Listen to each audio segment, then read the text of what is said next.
Hi there, my name's Dr. Pout. I'm the instructor for this class, and I'm updating the welcome video here for summer 2022. What it'll be is we'll just go through the modules. I'll talk a little bit about each of them, and I'll focus mostly on the assignments that you have to do and how they sort of fit in to the overall theme of the course. So let me share my screen with you. And I'll tell you a little bit about myself as I'm doing this.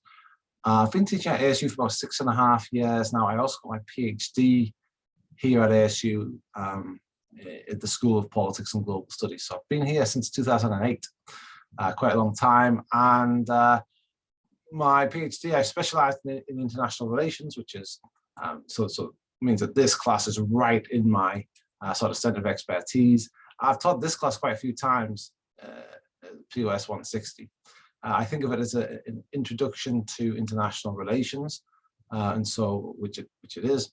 And so I've taught it in different ways over the years, but this is the form that I have sort of honed and sort of developed. This class has developed into what you see now, probably the last year or so. So I've been teaching it like this for the last year or so. And I want to go through it. So I'm going to share my screen. Share screen, there we are. Button. It's been a while since I've made one of these videos. We're in the middle of the summer, and it's been 6 months. All right. So hopefully what you're seeing now is the modules page, which you should be able to see on your own canvas as well. You'll see the welcome video right now. There's a welcome video in there, but as I make this, but the welcome video that's in there is old, probably has a little bit of old information. So I'm just going to check and see if you've already been put into the course. No, it's just me. This is a person from sort of instructional design to make sure that I'm doing it right. So this person you wouldn't really contact for anything to do with the course. It's more sort of just to help me really make sure that the course is designed nicely. And then this is obviously me. So you as a student haven't been added to the course yet, which is good. It means there's no danger that you're going to see some of the older material that I'm sort of phasing out. So one thing I'll phase out is this welcome video, but it'll be replaced with the one that you're watching now. And you'll see this is in the Start Here tab. I have made all these other modules prerequisites. Well, at least these first two, I've made them prerequisites to the Start Here tab, right? Because I want you to sort of focus on this first. I want you to watch this video first, and then also I want you to do the syllabus agreement. There's a syllabus. If you click on here, you should see the syllabus. The syllabus is really the document that sort of governs your and my interactions in this course. It should give you an idea of what to expect. I've put the readings in here. I've listed the readings. I've had 1 or 2 comments when I've taught this course in the past. Students saying, "Oh well, the instructor didn't assign any readings," and so I wish that he would have assigned readings. And here's the thing: like the readings are optional, right? So maybe that's what they're getting at. But suddenly, like I've given you a whole list of readings here, right? And you know, as I say, it is optional. There's a lot of readings. These readings, basically what they are is they are like I would say, foundational. It's not probably not all of them, right? But it's a good proportion of the foundational texts of international relations theory. If you've read these books, all of these books, and some of the articles as well at the end, you know, you've got a very, very good foundation. If you've read and understood and comprehended everything that's in those books, you know, there's probably very, very, very few people around you that will understand international relations the way you do.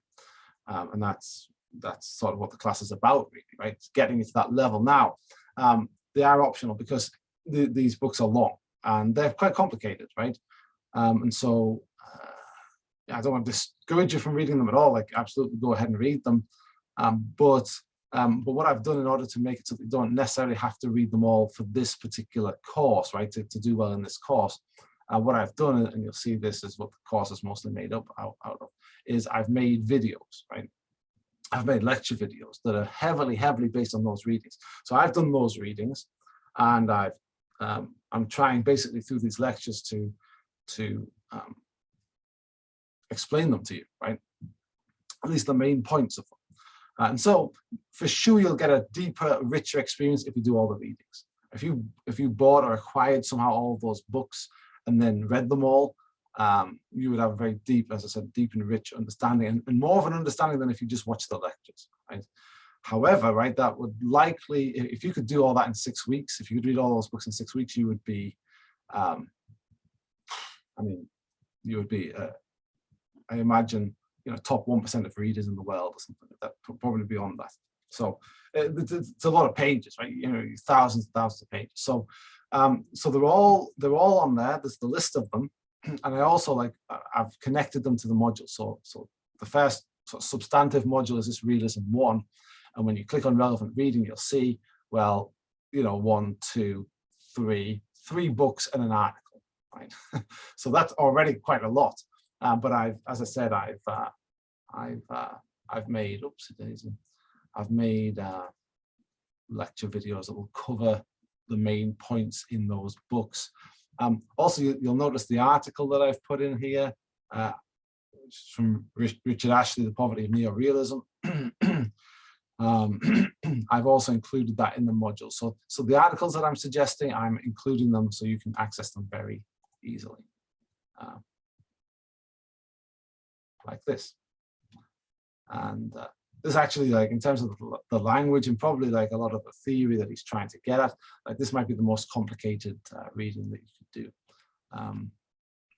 If you're interested in social theory, like structuralism, post-structuralism, and Marxism, this would be a great, you'll really enjoy it. If you're not, you might not enjoy it as much, but there you go.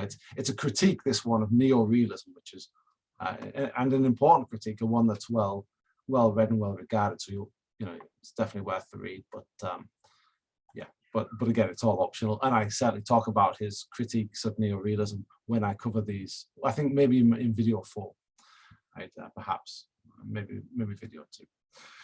You'll see these are videos. Now these videos are quite long. Let's take one at random. Let's take the neorealism video. See how long it is. It's an hour.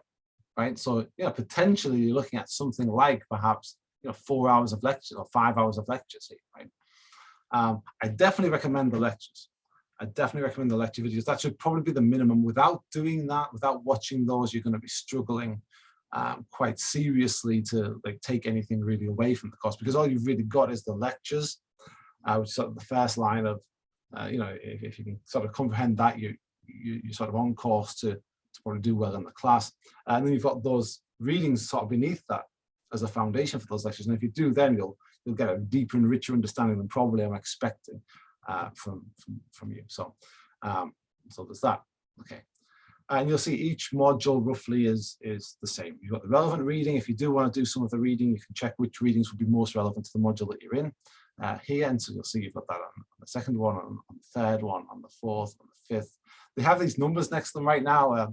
To disregard those numbers, you won't really find anything. Feminism, right? We're reading Enlow, Bananas, Beaches, and Bases. Again, you'll see there's lectures on those. Feminism's probably the one that I'm the least well versed in, although I certainly have read Cynthia Enlow and some other feminists as well. But you'll see there's 3 videos there. You might want to supplement that one with some of the reading, and you can do so because you have access to that book for free online through the library. Let's see, Constructivism, Wendt, right? That's also available. This is a book, right? Social Theory of International Politics. That's also available online through SU Library. So some of these are available, some of them aren't. I say in the syllabus, there's the Morgenthau book, for example. It's available in the library.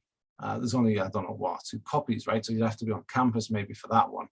The other thing is if you try to buy it off Amazon, the fully sort of original unabridged version is something like $750, because it's a rare book probably. So it's older, it's from the 1940s. So I don't recommend that you go ahead and buy that $750 book, but of course, if that's how you roll, you're more than welcome to do it, obviously. But you can get abridged versions and things like that. So, but that's the relevant reading. That's what the goal of that relevant reading is, just to say, you've got that big list in the syllabus. Well, specifically, if you're thinking about realism, these are the books that you should be looking at this time. And then you've got all the videos, which is me lecturing. And then you have the articles which we talked about. Then every module you'll have this discussion, right? So this is the Realism 1 discussion, and the instructions are the same for every single one. And it's this: in each module, you're required to submit one discussion post and respond to the posts of 2 other students. The way I grade it usually is if you have, if you've done a very good post, the excellent post, top marks for the post is 8, and then you'll get a point each for your, it's out of 10, you'll get a point each for the 2 responses if they're, if they're decent. So if you forget one response, you can only get 9. If you forget both responses, you can only get 8, even if it's quite a good post. So bear that in mind. I do want that interaction. I do want you to be thinking about the other students in the class and what they're thinking. So to interact with them in some way. So that's that. Your post must be your own work, of course, and should be designed to direct discussion. And here's the elements of it that you need, other than the responses, right? So first of all, you need a reference to a particular part of the lecture or reading. Direct quotes work best for this. So I want you to tell me, like, okay, Dr. Pout says, Dr. Pout talks about the security dilemma in reference to Ukraine, right? So that's the reference to a particular part of the lecture, right? So the idea there is, you got to make this manageable for yourself. I don't want you to make a post about realism because that post is like, well, it's 5 hours of lectures, right? So it's hopefully it's too long to do a general one about realism. But of course, there's a lot of themes and a lot of ideas within realism so I want you to be fairly specific about what you're talking about within realism, for example. A quick explanation of what you took away about that particular point. What is it? How did you understand it? Hey, like Dr. Pratt was talking about the security dilemma in relation to Ukraine-Russian war that's currently going on. For example, I understand the security dilemma. The way he described the security dilemma, it sounds as though, even though, one of the countries, let's say Ukraine, right? Even though Ukraine might only be trying to defend itself by talking about NATO membership, for example, even though it might be talking to itself, trying to defend itself, those actions create fear in Russia, like next door, that Ukraine is, a threat to it, right? Because even as it's only trying to defend itself, it's increasing its capabilities, and that increases the threat to Russia, right? So Dr. Pout said this is how I understand it. I was interested in it because it's currently going on, right? Or because, maybe something personal to you, like, I traveled in Ukraine or something, or my family's Russian or whatever it is. That's one, or well, it fits in with this other point as well that I also found interesting, right? About power, right? And how do we measure power or alliances, right? In terms of NATO. So why is it interesting? Why is it important? And then finally ask a question about it, right? So, and that question should invite discussion and broaden your own understanding of that area. So, one question, which would be a very good question, right? But I'm stealing it, so you can't have it. Something like, oh, it was there and it was just a flicker. Something, okay, well, can every state be threatening to every other state? Right, so Ukraine generally, at least certainly before the war, and probably realistically now, it has less power than Russia, like significantly less power than Russia. And like can Ukraine threaten Russia in a similar way to the way China would be able to, right? Because China, assuming like China's power is much greater than Ukraine's, or there's any increase in any power, right? If Albania, right, which is no offense to Albania, right, but perhaps even weaker than Ukraine. If Albania was to increase its capabilities, would that still be a threat to Russia, right? Or Bulgaria or something like that, right? Or Latvia, which is small, So that'd be an interesting question, probably. And then people would be able to respond to that and give their ideas about it, and hopefully refer to the theories in the lectures that they've had. So that's the discussion post, and there'll be one due every single module. This one's due June the 28th, which I think is one day before the class starts. It's probably a bit harsh on you, so I might have to adjust some of these due dates. Whenever I start adjusting due dates, strange things can happen with Canvas, and so be aware that the due dates in Canvas, we're gonna assume that they're right, even though they might not always be like 100% perfectly make sense. In this case, though, if it's the due dates before the class, I'll have to move that, right? There's no way we can do that, but I'll double check on that for you. Okay. So there's due dates. The due dates on Canvas, they are correct. If you see something like egregious, like this one, for example, that I just spotted, you know, that due date was before we even start the class. Please do email me, let me know. But otherwise, just assume that the due dates are correct and do your best to conform to them. All right, modules. Okay, so in the Start Here module, I put this article that this is, I mean, it's a little bit older now. It's from March earlier on this year, so just 3 months old or something. But it's by Stephen Walt, who's an international relations theorist at Harvard University, very famous in the field. He's a realist, famously a realist, and so sort of fits in with the first couple of modules. But the reason why I like it, it's sort of an advertisement for this class. It's like, hey, if we're going to understand what's happening in the world, we should know some international relations theory. And you'll see I do a whole lecture on theory and why theory is important and what it's all about, what's the point of it. But Stephen Walt does this, does it in his article, sort of in a nutshell. And he goes through all the theories, or many of the theories that we're going to be looking at, and sort of talks about their usefulness in terms of predicting and understanding what's happening between Russia and Ukraine. So that's a nice way to sort of start the class. So definitely read through that. What you'll see as well is a syllabus agreement. This is sort of like a, hey, I've read the syllabus, I understand the syllabus, and I understand that that's how I'm going to be judged. You know, sometimes later on in the semester, students will contact you and they'll say, well, what can I do to get my grade up? And I say, well, you haven't done any of the assignments, so certainly you should have done the assignments, right? And it's like, well, how am I going to get the grade up now? And I'd say, well, you're probably not, right? Because this is like, I only want to grade you on the assignments that I mentioned in the syllabus and that are on Canvas, right? That's important to me, to keep a level playing field for, you know, everybody knows what's expected of them. Everybody's going to be graded in the same way on this. I like to feel in myself that I'm being fair. You know, I don't want to do one class for you and one class for somebody else because, well, that one didn't suit you so well. Like maybe the dates didn't suit you so well, or maybe the assignments, you just didn't want to do those. You want to do different ones.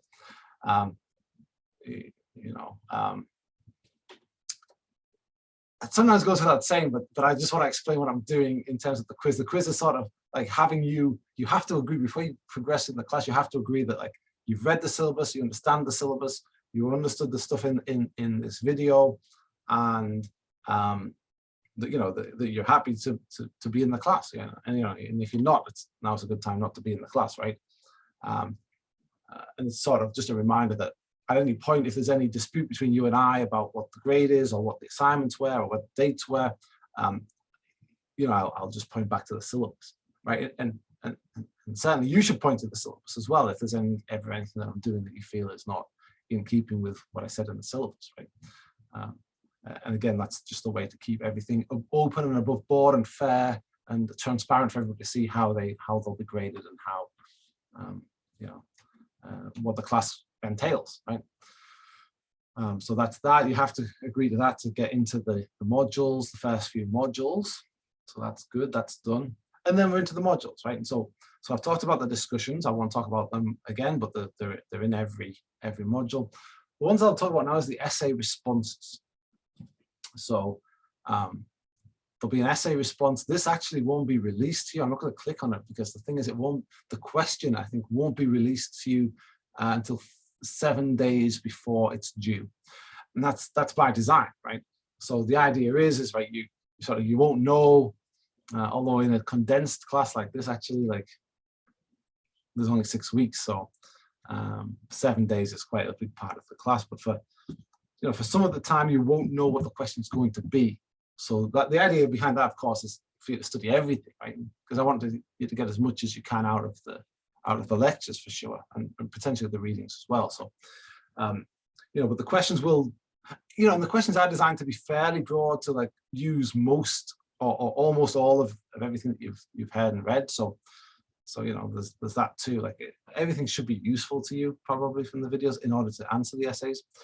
The other part of that is like I want you to have some experience of like a timed exam.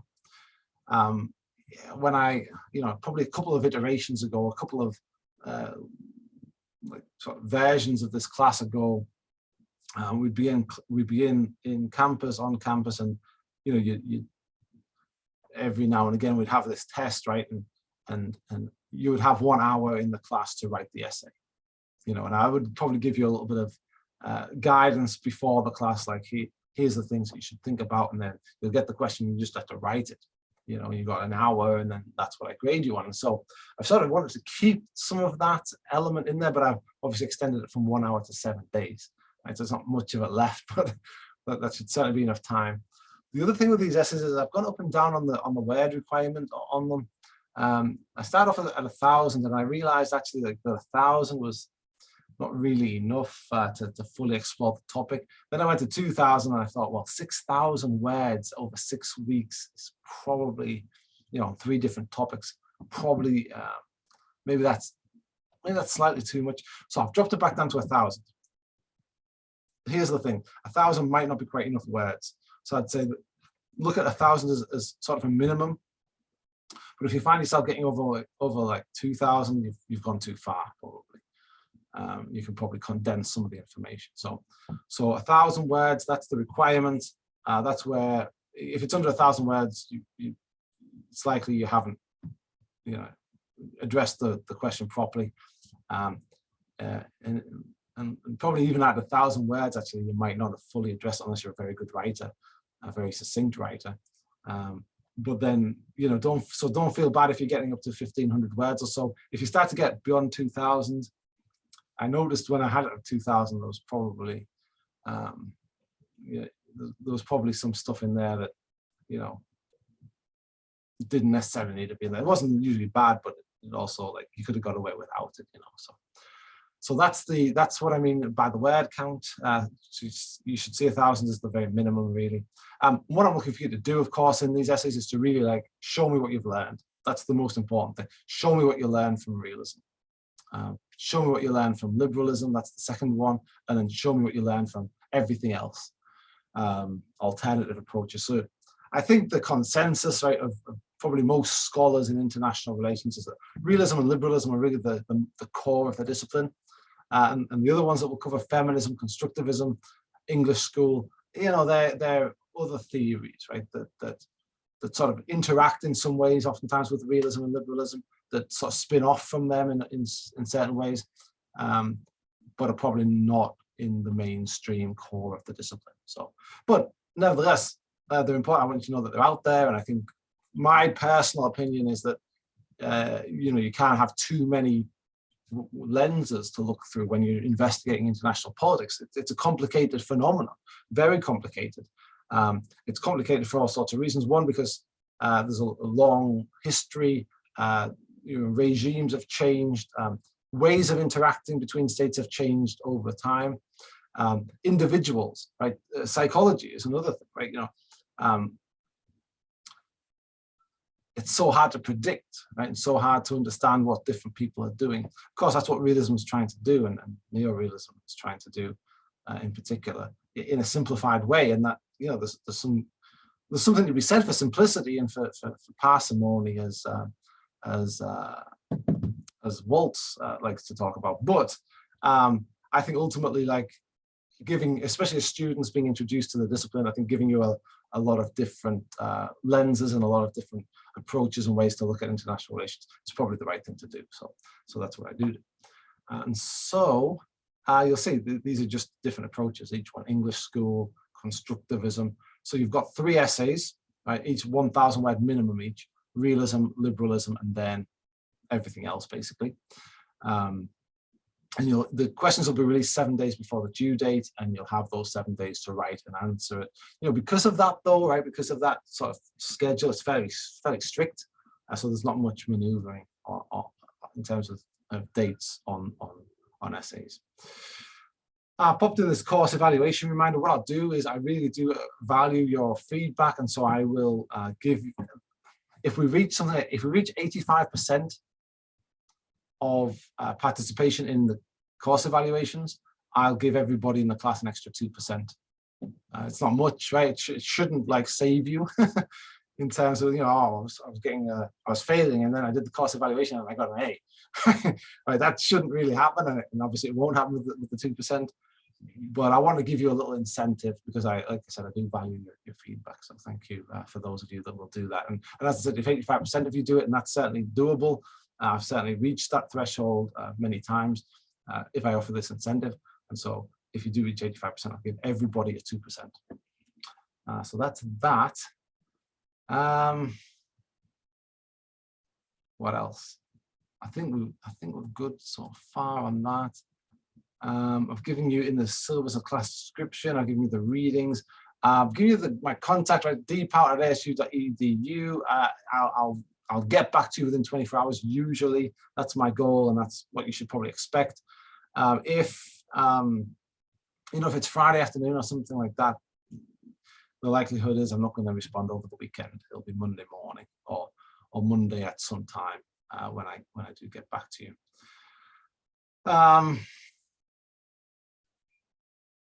Yes.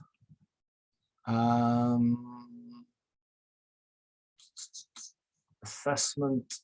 So I've talked about the essay responses. I've talked about the discussion posts. Final grades are going to be like this. I'm doing A, B, C, D, and E with those bounds there. I'll round it up to the nearest whole number. So which means basically if you get like you get 89.5 is a 90, 89.4 is an 89, so you'll get a B. And so that's the sort of cutoff. There has to be cutoffs, right? Sometimes students as well, they'll email at the end of the semester and be like, oh yeah, but I was just like 0.5 percentage away from the next grade up. And it's like, well, the problem is then, though, if I did bump you up to the next grade, then somebody else would be 0.5 percentage away from you. So I'd have to keep just lowering it 0.5 percentage, right? And it's kind of iterative if I was going to be fair, right? So then it's iterative. So eventually, like everybody would get the top grade, everybody would get an A. Because someone's always going to be just 0.5 point away as you go down. So anyway, late work, here's what I'm doing. All work must be complete and handed in by the deadline stated in the assignment as set up on Canvas. Any late work will be penalized at a rate of 5% per day starting immediately following the deadline. For example, an assignment handed in 1 hour late but otherwise excellent will receive a top score of 95% of the points. Each further 24-hour interval will reduce the score by another 5% of the total score. So don't get it in late. If you do, you'll lose points. But I also want to be, I don't want it to be, I was like 2 hours late and now my whole class is ruined. I don't want it to be like that either. So, there'll be an incentive to get it in on time. Part of what I think about is I think about all of the students that I have. That some of you are working, some of you are working, looking after families. Some of you are working, looking after families and going on vacation, all at the same time, all during the class. And so then I've got to think, well, okay, you might find yourself in that situation and you might get your work done, right? You might say, right, I'm going to finish this discussion early and I'm going to finish this essay on time so that I can get on my vacation and I can get to work. I can do the big project that's happening at work. Some of you will do that, but others of you won't. And then the problem is those of you that won't, say, oh, I'm sorry I didn't get it on time, but I had all these other things. And I'll say, okay, but the problem is like maybe other people did as well, right? They made sacrifices to get it in on time. And so I want to honor that sacrifice, right? So I don't want to be, so anyway, that's where I'm at. I'm pretty firm with this policy. It allows for some flexibility. It allows you to be late, but it also penalizes you in an increasing way the later that something is. So that's good. All right. The other thing is sometimes students will ask for a grade of incomplete. Oftentimes students are asking for this, they haven't done anything. And maybe you have a very valid reason for having not completed any of the assignments or only half the assignments, right, over the course of the session. The problem is like that's not what incompletes are for. Incompletes are for a very specific situation, and I'm following like the policy here of the school. This is not my own policy, so I've been told, and it's been stressed to me, right, that incompletes are a very specific set of circumstances, and the set of circumstances are these. It's that you completed everything, and the last week, right, the big final papers being handed in, right? It's sort of one of 3 papers. That paper is being handed in, but something catastrophic has happened, and it's meant that you can't do that now for some reason. So you haven't handed that in, and so under those circumstances, you know, an incomplete could be considered for that final paper. But that's really a very specific set of circumstances, right? So it's not just, oh, I didn't quite finish it, I didn't quite do all the work that I wanted to do this semester, can I just have longer? That's not what an incomplete is. And I uphold that policy because it's been, as I said, stressed to me that that's the way it should be done. Academic integrity, this is the last one I think I'm going to talk about, but I'll leave you to read these other ones here because they're also important and they're on the syllabus for a reason. But the last one I'll talk about really is this academic integrity. I catch people cheating. Cheating is probably the wrong word because you probably associate cheating with a very specific set of events, but it's academic dishonesty. There's a policy. You can read that policy. It's the links down here in the syllabus, and it covers everything that you need to know. Again, I feel strongly about academic integrity. I have to uphold it, right? I have to uphold academic integrity. It can be a big problem, right? It creates unfairness. The thing is I do catch people every semester, and the way it usually goes is in the papers. You know, people are using they're using work that's not their own, that they haven't cited. So I'll be very cautious in this way, right? 1, big quotes, word for word, or even if they've been altered a little bit, oftentimes that's what people have done, right? And I don't know if they think that they'll get it around me, or if they think that that makes them immune or something. If they just change a few words, like, and you know, miss out some words, they'll think, oh, maybe you won't notice, right? 1, like the software these days, like it'll catch you for sure, like this, very easily. The other thing is with that is that like, like I said, I don't know. I was talking about the motivation. I don't know whether you think that the software won't catch you, or whether you think that actually like that's just not cheating. No, I changed a few words. Neither of those things are true. You'll get caught, and it is still plagiarism, even if you change some words. So be careful not to do that. What I strongly recommend is that you don't use big long quotes. Just don't do it. The likelihood is in a 1,000 word essay, you are not going to have enough time to really analyze a big quote for a start. You can analyze shorter quotes, right? And you shouldn't be quoting anything that you don't desperately need for your argument. Right? You don't need to quote at all. Perhaps you're allowed to quote in this, of course you are, but big, like 1-page quotes, for example, that's probably not going to help, and it's probably going to work against you.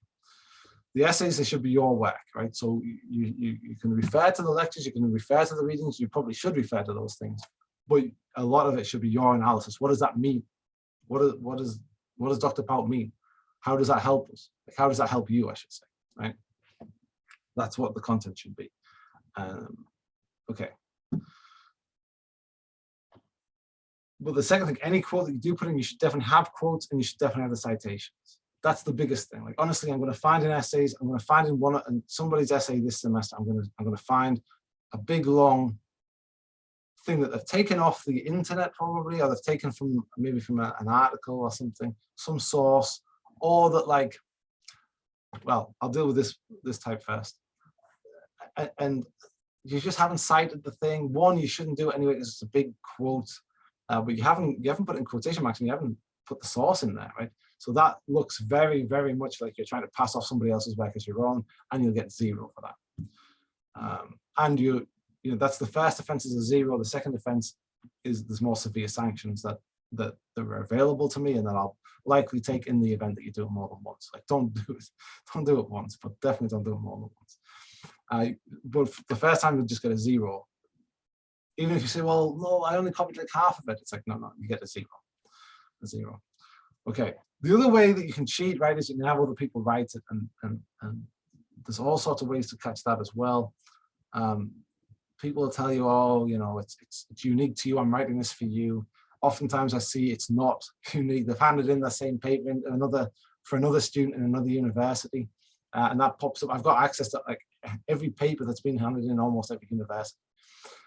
So the software does. I mean, I don't look through those, right? But the software is checking against that. So that's the second type that you will get caught, even if somebody promises you that it's unique. They'll use little sections, right, that they've already used before. Like, who's going to write? Anyway, those services that exist and that I know exist. The other way that you'll cheat, and this is like, I feel more sorry for students in this situation, because this is something you don't always know, but you can self-plagiarize, and it's where you have you've had a class, right, that's maybe somewhat similar to this one. It's probably not very similar, which is why this is generally a bad idea anyway, because I've had this happened a couple of times. I've read the paper and I was like, I don't see how this paper is relevant to the question that I asked. Like, I don't understand.